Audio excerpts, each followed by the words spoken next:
আপনারা জানেন গত 12 ডিসেম্বর 2025 দুপুর আনুমানিক 14:20 ঘটিকার সময় পল্টন থানাস্থ বিজয়নগর বক্স কালভার্ট এলাকায় মোটরসাইকেল আরোহী দুর্বৃত্তদের গুলিতে ইনকিলাব মঞ্চের মুখপাত্র জনাব শরীফ উসমান বিন হাদি গুলিবিদ্ধ হন। দ্রুতই তাকে ঢাকা মেডিকেল কলেজ হাসপাতালে প্রেরণ করা হয়। পরবর্তীতে রাজধানীর একটি বেসরকারি হাসপাতাল এভার কেয়ারে ভর্তি করা হয়। পরবর্তীতে উন্নত চিকিৎসার জন্য এয়ার অ্যাম্বুলেন্স যোগে তাকে সিঙ্গাপুরের জেনারেল হাসপাতালে ভর্তি করানো হয়। সেখানে চিকিৎসাধীন অবস্থায় 18 ডিসেম্বর তিনি শাহাদাত বরণ করেন। ইন্না লিল্লাহি ওয়া ইন্না ইলাইহি রাজিউন। আমরা তার বিদেহী আত্মার মাগফিরাত কামনা করি। আল্লাহ তাকে জান্নাত নসিব করুক এবং তার পরিবারকে এই শোক সইবার মতো শক্তি ও সামর্থ্য দিক। এই ঘটনার প্রেক্ষিতে রাজধানীতে পল্টন থানায় একটি নিয়মিত মামলা রুজু হয়, যা পরবর্তীতে হত্যা মামলায় রূপ নেয়।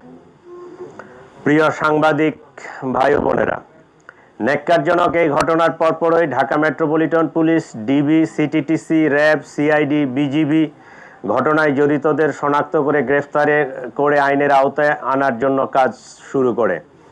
ঘটনাস্থলে উপস্থিত ব্যক্তিদের দেওয়া তথ্য, সিসিটিভি ফুটেজ বিশ্লেষণ, ওপেন সোর্স ইন্টেলিজেন্স এবং তথ্য প্রযুক্তির সহায়তায় ঘটনার দিনই শুটার ফয়সাল করিম মাসুদ ওরফে দাউদ ওরফে রাহুল এবং তার সহায়তাকারী মোটরসাইকেল চালক মোহাম্মদ আলমগীর শেখকে শনাক্ত করা হয়।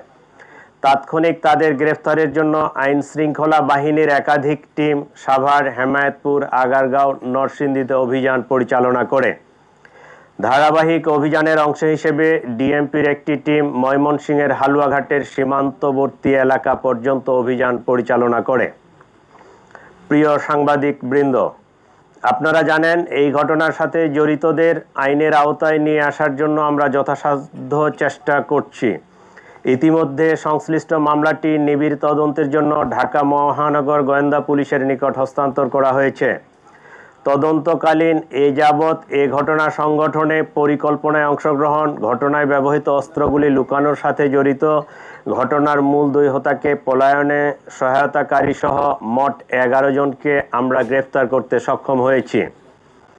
গ্রেফতারকৃতরা হলো হুমায়ুন কবির, ফয়সালের বাবা; হাসি বেগম, ফয়সালের মা; শাহেদা পারভিন সামিয়া, ফয়সালের স্ত্রী; ওয়াহিদ আহমেদ শিপু, ফয়সালের শ্যালক; মারিয়া আক্তার লিমা, তার বান্ধবী; মোহাম্মদ কবির, নুরুজ্জামান নোমানী ওরফে উজ্জ্বল, সিবিয়ন দিও, সঞ্জয় চিসিম, মোহাম্মদ আমিনুল ইসলাম রাজু, আব্দুল মান্নান।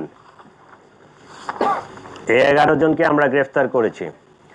এই ঘটনায় জব্দকৃত উল্লেখযোগ্য আলামত সমূহ হত্যাকাণ্ডে ব্যবহৃত 2টি বিদেশি পিস্তল, 52 রাউন্ড গুলি, ম্যাগজিন, ছোরা; হত্যাকাণ্ডে ব্যবহৃত মোটরসাইকেল ও ভুয়া নম্বর প্লেট, যে নম্বর প্লেটটি অপারেশনের সময় লাগানো ছিল; ঘটনার সময় ওসমান হাদিকে বহনকারী অটোরিকশা; ঘটনাস্থল থেকে হত্যাকাণ্ডে ব্যবহৃত গুলির খোসা, ভিডিও চিত্র, সিসিটিভি ফুটেজ ও অন্যান্য আলামত; প্রায় 53টি অ্যাকাউন্টের বিপরীতে 218 কোটি টাকার স্বাক্ষরিত চেক।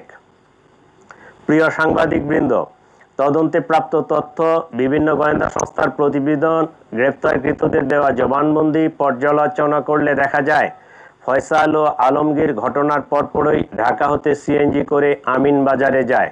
পরবর্তীতে তারা মানিকগঞ্জের কালামপুর যায়। সেখান থেকে পূর্ব পরিকল্পনা অনুযায়ী একটি প্রাইভেট কারে করে ময়মনসিংহের হালুয়াঘাটে পৌঁছে। ঘটনাটি তাদের পূর্ব পরিকল্পিত ছিল। এই জন্য আসামিদেরকে চিহ্নিত করার পূর্বেই তারা সীমান্ত পাড়ি দিতে সক্ষম হয়। হালুয়াঘাটের পূর্বে মুন ফিলিং স্টেশনে জনৈক ফিলিপ এবং সঞ্জয় তাদেরকে গ্রহণ করার জন্য অপেক্ষা করতে থাকে। ফিলিপ তাকে সীমান্ত পার করে ভারতের মেঘালয় রাজ্যে জনৈক পুত্তির নিকট হস্তান্তর করে। পুত্তি এক ট্যাক্সি ড্রাইভার স্বামীর কাছে তাদেরকে হস্তান্তর করে। স্বামী মেঘালয় রাজ্যের তুরা নামক একটি শহর আছে, সেই শহরে তাদেরকে পৌঁছে দেয়। আমরা ইনফরমাল চ্যানেলে মেঘালয় পুলিশের সাথে যোগাযোগ করে যেটি জানতে পেরেছি, তারা ইতোমধ্যে পুত্রী ও স্বামীকে গ্রেফতার করেছে। আমরা সন্দেহ করি আসামিদ্বয় অবৈধ পথে সীমান্ত পাড়ি দিয়েছেন। এই ঘটনার সাথে বিভিন্নভাবে জড়িত থাকার কথা স্বীকার করে গ্রেপ্তারকৃতদের মধ্যে 6 জন স্বীকারোক্তিমূলক জবানবন্দি প্রদান করেছেন এবং 4 জন সাক্ষী তারাও 164 ধারায় সাক্ষ্য প্রদান করেছেন। প্রিয় সাংবাদিকবৃন্দ, চাঞ্চল্যকর এই ঘটনায় রুজুকৃত মামলাটি অত্যন্ত গুরুত্বের সাথে আমরা তদন্ত করছি। গ্রেপ্তারকৃতদের কাছে পাওয়া তথ্য, সাক্ষীদের জবানবন্দি, উদ্ধারকৃত আলামত পর্যালোচনা ও সার্বিক বিবেচনায় মামলাটির তদন্ত শেষ পর্যায়ে রয়েছে। আগামী 7 থেকে 10 দিনের মধ্যে আমরা চার্জশিট প্রদান করতে সক্ষম হব ইনশাআল্লাহ। সরকার ইতোমধ্যে দ্রুত বিচার ট্রাইব্যুনালে মামলাটি নিষ্পত্তি করার ঘোষণা দিয়েছে। সে লক্ষ্যে আমরা কাজ করছি। এই জন্য এই জঘন্য ঘটনায় ন্যায় বিচার নিশ্চিত করতে রাষ্ট্রের পক্ষ থেকে, আমাদের পক্ষ থেকে সর্বোচ্চ প্রচেষ্টা অব্যাহত রয়েছে। নিরপেক্ষ, সত্য প্রকাশে আপোষহীন।